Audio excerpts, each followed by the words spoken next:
All right, so today on this series on toxic or shame and guilt, basically it's on self-sabotage, and it's part of, why do people keep sabotaging themselves over and over again?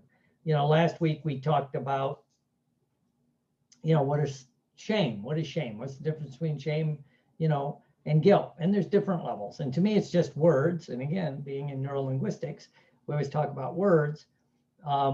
But generally, I always use the saying, like I said last year, guilt is when you make a mistake. Shame is when you start thinking you are a mistake. There's a big difference, right? And you internalize it, right? And so when that happens, then many other things begin to happen. And, they always talk about, as you all know, a lot of you know, my clinical specialty is addiction. So I'm always talking about all kinds of things about addiction. And for years, they kept looking at, certain drugs or things are gateway drugs to worse drugs. Or, if you start drinking beer or wine and you have alcoholic tendencies, you'll end up getting into like the hard liquor and things like that. And they looked at all this other stuff. And actually, I like what some of the people are starting to think. The true gateway to an addiction is trauma, shame, and trauma and shame. If you have that, you're much more likely to go into an addiction, right? And it is the cause of dis-ease. If untreated, I think this is where people have all kinds of health issues, the dis-ease, whether it's cancer or diabetes or other things. It's your body, somatizing or making real your thoughts. I don't deserve this, right? This is eating me up on the inside. Could that lead to cancer, where your body starts literally eating itself up from the inside? So, when we look at that, and I like the term, toxic shame or toxic guilt. To me, I use the two interchangeably, right? Because again, they're just words. And when you look at something like shame or guilt, also you need to realize, and when it comes to self-sabotage, it's relative, if you will. What one person considers trauma, another person considers, they can't understand it. It's also one of the reasons that it disconnects people with it from the general population. Because if you say something that makes you feel bad or you feel shameful about, and you're with three people, other people, and they all say, nah, that's not bad at all. Da, da, da, da, da. And then what do? You won't say it again. So you won't share it. You won't do the things that you need to do. So, and then that's when it becomes toxic. It builds to an unhealthy level. And again, as opposed to untoxic guilt, right? Just regular guilt. It's you did something wrong, you made a mistake, you could figure it out, you could correct your behavior, you could make a change, and you could move on. But that's the difference. It doesn't build up to toxic levels. One of the reasons we end up getting very sick a lot of times in our body. What?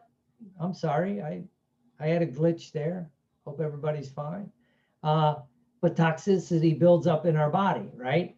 And that's what liver failure does. You turn yellow and things. You get renal failure. The fluids build up. You get edema real bad. All these other things. That's just normally your body can process this stuff out, right? Certain things, of course, become toxic at very small levels, right? Like arsenic, and I mean a lot of the things, become my bird's yelling in the background.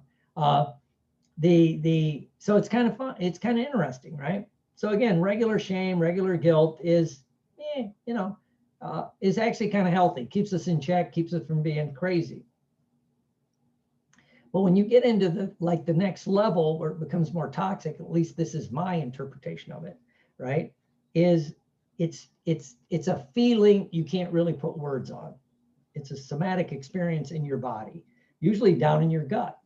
Because kind of talked last week, when people are in shame, when they feel shame, they have the same physiology, and you will have the same physiology as when you're going through trauma. You withdraw in to protect yourself. It becomes a life and death situation, right? And so, and there could be no words for it. Again, it's a physical sensation, and it can be triggered by a lot of things. And and when you're experiencing it, until you become really aware of it and start working with it, how do you put words to something that has no words, right? And that's, how do you describe the undescribable? And a big trauma is like that. People have been through, horrific events. If you've lived through an active hurricane, you've experienced combat, you've been in a bad car wreck, you experienced interpersonal crime, or you saw it up close, so you kind of lived through it with the person, so to speak. And that's the first thing people really talk about is how do you describe it? And then people say, I can't put words to it. They say stuff like that. And then as therapists, as change agents, when people try to help, they put their words on it that the other person may just agree with because there's no words. Now but the words may not really fit. So, and every once in a while you'll see on a TV cop show, and they'll get it right because the detectives or the cops will be talking to somebody who's been through something bad, and they can't describe it. And they try to help walk them through it, right? I know I was talking to someone that helps people get ready for trial, and they prep you so you can describe basically the undescribable, right? So that's what happens. But again, it's all relative, right? And again, what you might feel that impacted you horribly, and you buried, and you become toxic. Other people, it's no big deal. And of course, it's always easier to minimize other people's pain, right? It's always easier to minimize other people's pain. And then, and as we said last time, it starts manifesting itself in other ways. Sometimes it manifests itself is when you internalize it, leads to self-hatred, self-loathing, and low self-worth. But it might have a twist where suddenly you will point out your flaws in every person you meet. You'll accuse them of what's going on with you, right? As Shakespeare said, "Methink doth do protest too much," right? You're a horrible human being. You did this, this, and this, and so you start pointing it out in other people, right? And you may be drawn to shame-based organizations, like really, and I'll just say it, really fundamentalist, fire and brimstone kind of preaching, right? Because you already hate yourself, so you're showing up to somebody else that says you were born in original sin, so therefore, So it pulls you into it, right? But like I say, we see it a lot with people that point out flaws in others. And again, how many times have we seen politicians and preachers, the P's, they're morally superior and they point this out, and then we get the expose that like the one fundamentalist preacher that would route and raise millions of dollars, run around the country, God hates faggots, God hates gay people, they should all burn in hell and die, and he did all this all over, and then it came out, he was and also like drug addicts, the morally weak, he was really pious, and of course he was doing crystal meth and picking up young male hookers, right? So he was really quick to point it out in other people, right? And we just see this over and over again, and the politicians do it all the time. I won't mention recent ones. Let's go back a little ways, because my favorite is like when Bill Clinton was when he had his interpersonal problem and he had an affair with I stress, 24-year-old young woman, right? How terrible it was, and all these politicians were, you're horrible, you shouldn't be sitting in the Oval Office, went through this path. But what was interesting, the three main guys that pushed it all basically got outed for doing even worse things. Newt Gingrich, the morally superior Newt Gingrich, cheated on every one of his wives with his next wife and his second wife. While the Bill Clinton stuff was going on, served divorce papers on his wife as she was coming out of chemotherapy. And he didn't even show up. He sent his assistant. And he wouldn't talk to her unless there was a lawyer in the room after that point, right? And yet he was raking Bill Clinton over the coals.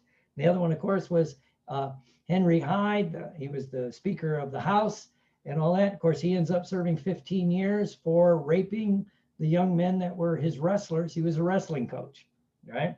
So it's easy to point it out in others, especially if you have that shame or guilt in yourself, you know. And a lot of people that either don't have it or work through it, you know, it's kind of interesting. And again, it's that because you're presenting a mirror. So when you think about this, it begins, if you have this toxic stuff, as I would call it, you can't allow yourself to feel. You get to the point you can't allow yourself to feel, right? And if you do, you can't express it, right? And this can come from a lot of areas, but a lot of this, I think, and this is my presupposition, it comes from one of two places. A, from trauma at any time in your life, right? But it especially comes from when you're young, especially before you have words, before you were able to process words, because obviously you're processing feelings when you're a kid. And so certain things kind of get into us and we don't know how to, it becomes very damaging, if you will. You know, like, you know, the kid may hear things like, children are to be seen and not heard. What does that internalize into? Don't speak. You know, we don't want to hear from you. Don't speak, right? People may say, and I always say parents or authority figures may say, you shouldn't feel that way. Right? You shouldn't feel that way. Well, you feel what you feel. But if you're being told you shouldn't feel that way, you begin to not trust your feelings, right? I know people that have studied narcissist, people that are drawn to narcissists, they may have some inner shame and guilt over other stuff because they're trained to not, when they first meet a person that's narcissistic, they can't trust their feelings that this person's crazy or this person's going to destroy me, right? So, you know, you don't deserve that, right? You don't deserve that. So that gets internalized, and then especially it can compound. So you hear that when you're a little kid, you know, you don't deserve that. You don't deserve that, right? Good things. The little kid wants something, and I want this. No, you don't deserve it. You know. So you start feeling that. Then what happens later on in life, if you ever experienced a trauma, car wreck, you were attacked, you go into a bad situation, at the same time, the flip kicks in, this is what I deserve, right? And again, going back like the narcissistic personality, if you end up with one of those, you start thinking, this is the kind of person I deserve, right? And you know, just think about things you hear people say, and maybe we've said it, you know, your kid does something strange, and what are you, stupid? Yeah, you know, who do you think you are? Who do you think you are? Right? One of my favorites, people say, what are you, a smart aleck? You think you're smart? Well, I got news for you. And then they like, you know, teachers do it all the time. It's just, and again, and parents, authority figures, right? Which leads to the feelings and the thoughts and the processes going on subconsciously that's always running. I'm not good enough. I'm not smart enough. I'm not worthy. I'm stupid. I'm ugly. I'm fat. I'm worthless, right? And then it just builds and builds and builds. And so this leads and it goes internal. And again, when it starts happening, you withdraw. And then and you see it with people that will shun any kind of attention, right? Because you don't want people looking at you, right? And maybe it comes from your childhood that, you know, seen and not heard. Don't draw attention to yourself. Whatever you do, don't draw attention to yourself, right? And then, you know, and usually that'll start to flip where you seek it desperately. And then if you get it, you run away, right? And so it leads to all kinds of physiological issues, dis-ease, discomfort constantly, you know, all the health issues that we can get. But it's very common in addictions because you're anesthetizing the feelings that you don't know how to process. I think this is especially true for people that become addicts and alcoholics younger in life, right? Because they weren't allowed to process the feelings, this. And then they find something that helps: alcohol, drugs, sex, whatever the addiction is, but especially alcohol and drugs. It actually physiologically changes your brain, and you feel better, right?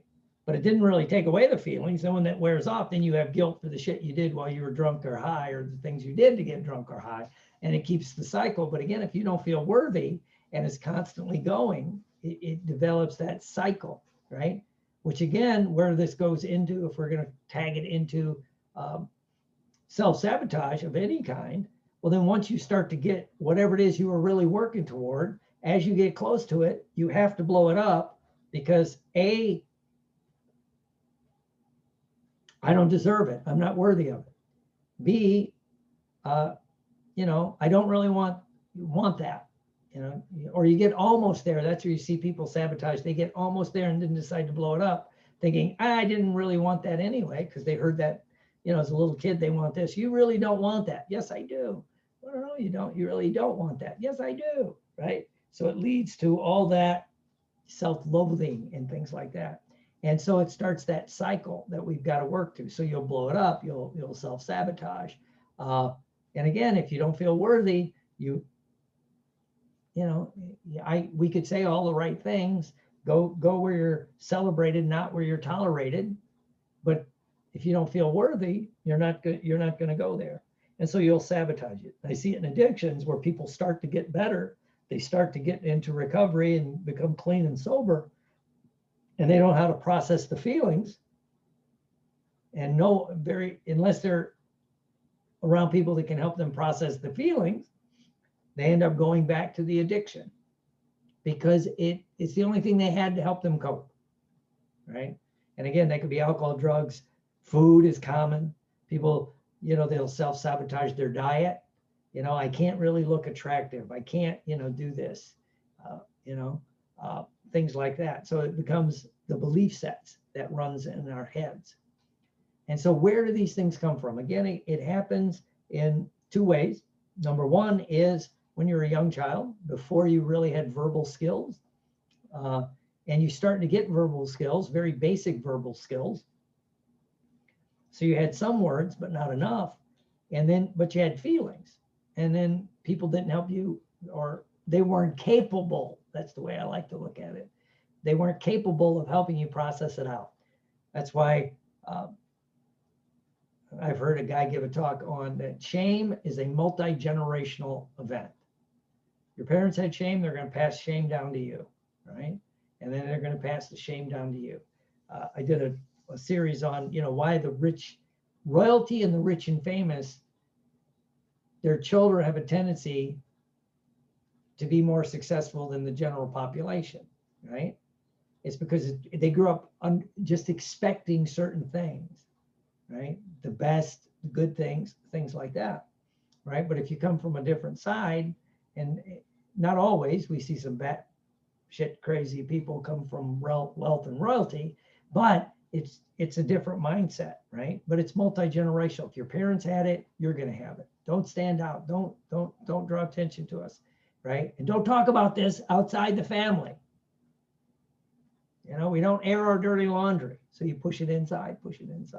And again, it leads to that I'm not good enough, I'm stupid, I'm ignorant. And you beat yourself up even for things you don't know. You don't know what you don't know, but you'll beat yourself up for not knowing. I should have known that. How the hell should you have known it? If you don't know, you don't know. You know, and that's where you'll see two different responses for people. They make a mistake because they didn't know something. And let's say two people do the same thing in an office, in whatever situation, military, whatever. And then, you know, it gets pointed out, you made a mistake, right? This is what you did, and this is what, you know, you forgot to do this. One person goes, oh, okay, all right, I didn't know. Okay, I won't do it next time. and the other person starts beating themselves up and hating themselves, and oh my God, I should have known it. Well, how should you have known that, right? And it can manifest itself in a lot of ways, right? One story I can tell, and I'm working through all this myself, God knows I got it, right, is I was in basic training, right? And in the United States Army. And so we're doing the thing, we're in holding, it's called, right? Before you actually get to boot camp. And basically that's when you get your haircut, you get your uniforms. I mean, there's not a lot going on. It's, and everybody's going to be love it and everything. So I had this one was interesting to me because I'd been in ROTC in high school, right? So it's not like the Army. I won't act like that, but I knew how to march. I knew how to handle, I knew, how to clean a weapon, how to do certain things. I knew military protocol because that's what you learn in ROTC. You just learn, you salute this, you don't salute that, right? This and that and the other thing. You don't call a sergeant sir. I mean, that's a big faux pas. TV kind of pushes that, where a sergeant's up there yelling at his thing. If you go, sir, no. Sometimes in boot camp, the Marines will, but generally it's no, sergeant. Yes, sergeant. I mean, it's very basic, right? And you never salute a sergeant, right? And things like that. So I knew all that. I didn't think anything of it. So I'm just, and right before I went to boot camp, my ROTC teacher was a command sergeant major, which, after I really got in, I found out was a really high rank, right? So him and I told him I was going in, and so we started talking, and we spent a lot of time before I went, right? And he gave me some good advice. Keep my mouth shut, my eyes open. Number one, keep your mouth shut and your eyes open. Don't voluntarily give any information unless they ask for it. Because he told me he was a drill sergeant for 3 years. So just shut up and just do what you got to do, right? Don't volunteer for anything, especially in boot camp at the beginning, right? And if you guys, those of you that know me, know keeping my mouth shut is not easy for me. I'm always telling jokes. He goes, for the beginning, don't do that, right? There'll be a time, but just kind of roll with it, right? Because this sergeant major knew me for 3 years in ROTC, right? And I always, and by the way, here's how shame and guilt work, and then I'll go back and close the story. Well, first let me do this. So I'm in boot camp, and all this is going on, right? And first day we really get to boot camp. So, we're like on this bus and we're traveling over and everybody's laughing and joking, and because they've been really nice to us for the first week while they're getting you ready for boot camp, right? And then you get to boot camp, and he said, this is what'll happen. It'll change when you get to your actual training. So we get to the bus pulls up, and this really big black sergeant walks in, right? And so they do that purposely. He's like 6'4", he's got that drill sergeant hat, he's a huge guy. He comes on the bus and he's in power. Everybody's sitting there and they're still laughing and joking. And I'm sitting there and I'm quiet. I'm like, okay, now it's time to be quiet, And he starts very nice, gentlemen, I'm glad you're here. Da, da, da, da, da. And then, some guys, yeah, man, we're going to be the best, the best platoon you ever had. And I remember he walks up to the guy, you're going to be the best. Oh, he goes, yeah, and he says that guy, and they still do this. I don't care what they say. Grabs him by the scruff of his neck, throws him out of the door and starts screaming at everybody, get off my bus. You're on my bus. You don't deserve to do that, and everybody's screaming. It was funny as stuff, right? And then everybody lines up. And so for the first day or so, all this is going on, and I'm very quiet, right?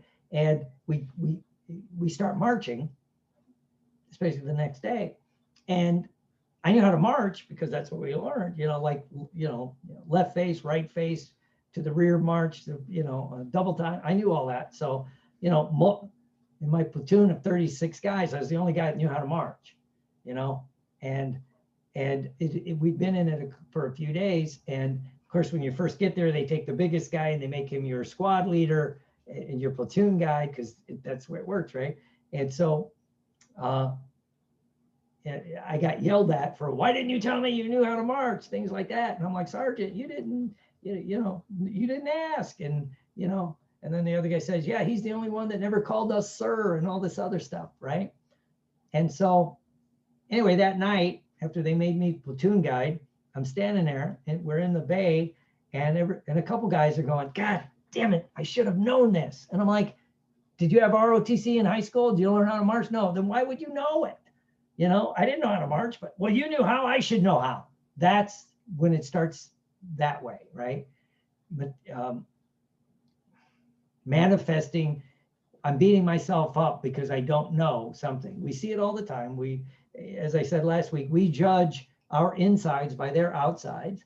And we also judge we're learning something by someone that knows already how to do it, right? And then people will beat themselves up, right? And so and when you get different information, it makes you look at things differently, right? And then you can process differently, you can open up and begin to remove some negative feelings. And kind of to close that little military story, again, my senior year in high school, I was in ROTC. The guy running the ROTC for that high school made me the sergeant major of the unit. And I was mad. I wanted to be the colonel, right?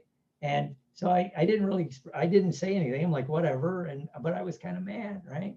And then after going through and being in the military, I remember on one of my leaves, I went back to him and talked to him. I go, thank you, because he gave me the biggest compliment he could give me, because a sergeant major is the guy that actually runs a military unit, right? They're the ones that handle all the logistics at that level. The officers do what they do, but it's that. So, but I didn't know that at the time, right?